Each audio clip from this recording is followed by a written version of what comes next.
Good day, beautiful soul family, and welcome back to On Another Level.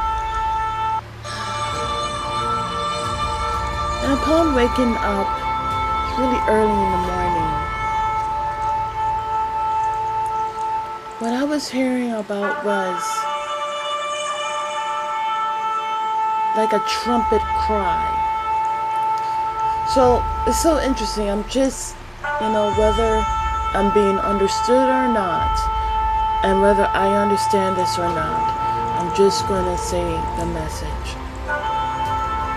I woke up to the questioning of the trumpet cry, and I myself was thinking that a trumpet would be a sound of, a trumpet, musical instrument, or a long horn sound, right? But the thing is that, again, that's according to how we are taught that the trumpet sound is. What I'm getting at is the trumpet sound of how God hears it is our voice. Now, it's interesting because I'm thinking, do we need to cry out so that God can hear us?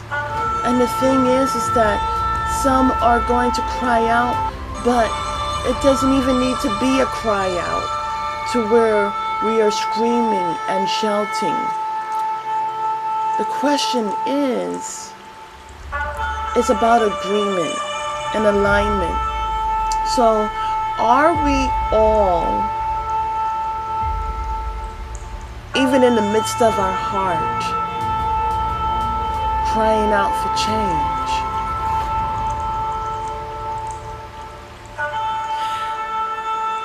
There is this motivator. He is someone that says this very well. Are we acquiescing? Now, I'm sure a lot of people have said that word, but when I think of him, I listen to his messages and his warnings, and he says that there isn't going to be a change if we are acquiescing.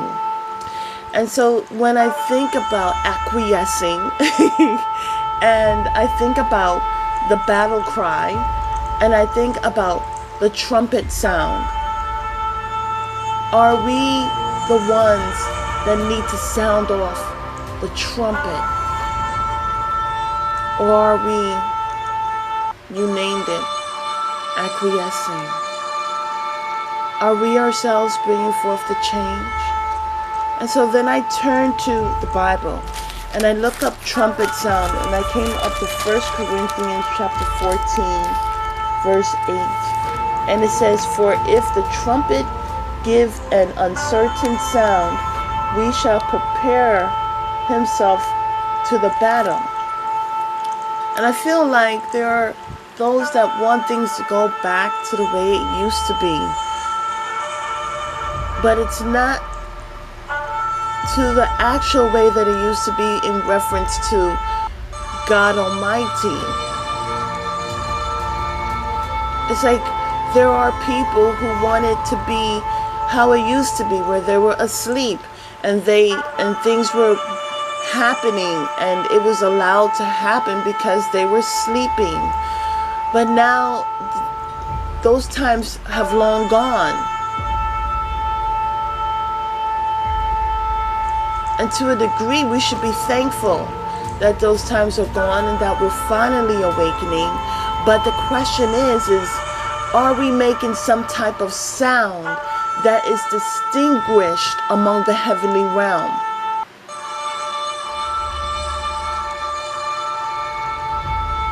So then I turn to, let's see, is that it, God? Here it says, "Therefore, if I know not the meaning of the voice, I shall be unto him that speaketh a barbarian, and he that speaketh shall be a barbarian unto me." And then I started getting the notion of the angels. And the angels, they only respond to the words of God. And so the thing about it is that what words are we using As we cry out, are we speaking in truth? Then I go to 1 Corinthians chapter 15.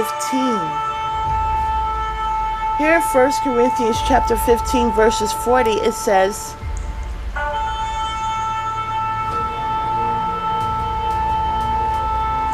there are also celestial bodies and bodies terrestrial, but the glory of the celestial is one, and the glory of the terrestrial is another. There is one glory of the sun, and another glory of the moon, and another glory of the stars, for one star differeth from another star in glory. So also is the resurrection of the dead. It is sown in corruption, it is raised in incorruption. It is sown in dishonor, it is raised in glory. It is sown in weakness, it is raised in power. It is sown a natural body, it is raised in spiritual body. There is a natural body and there is a spiritual body. And so when I think about this is,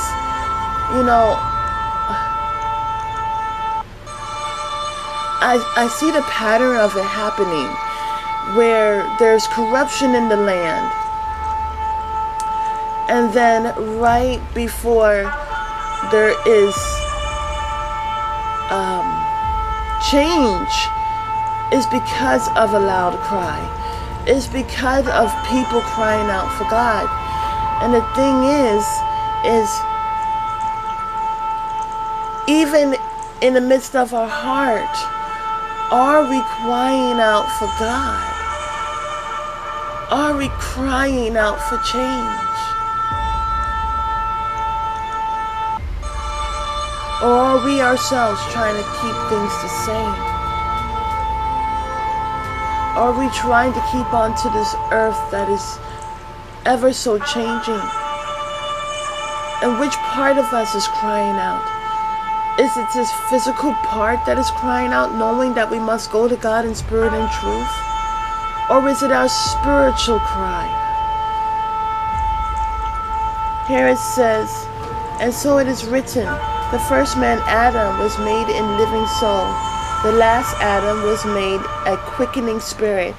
Howbeit, that was not first which is spiritual, but that which is natural, and afterward that which is spiritual. The first man is of the earth, earthy.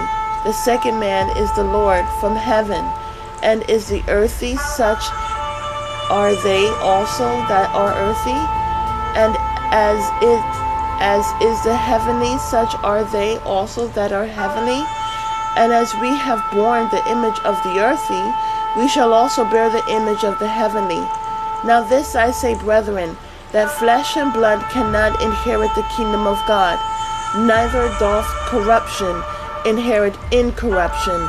Behold, I show you a mystery. We shall not all sleep, but we shall all be changed in a moment, in a twinkling of the eye, at the last trumpet. For the trumpet shall sound, and the dead shall be raised incorruptible, and we shall be changed. For this corruptible must put on incorruption, and this mortal must put on immortality. So that when this corruptible shall have put on incorruption, and this mortal shall have put on immortality, then shall be brought to pass the saying that is written, death is swallowed up in victory.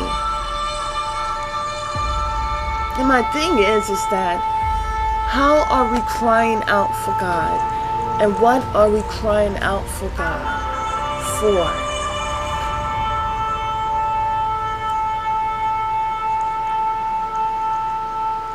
God is telling me of fasting.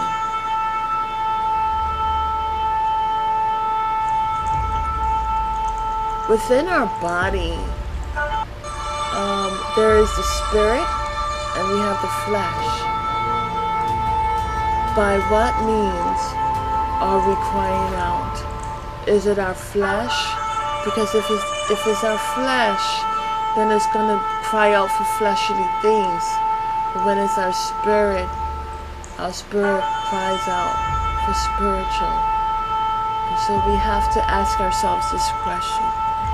Have a beautiful and wonderful day, and God bless.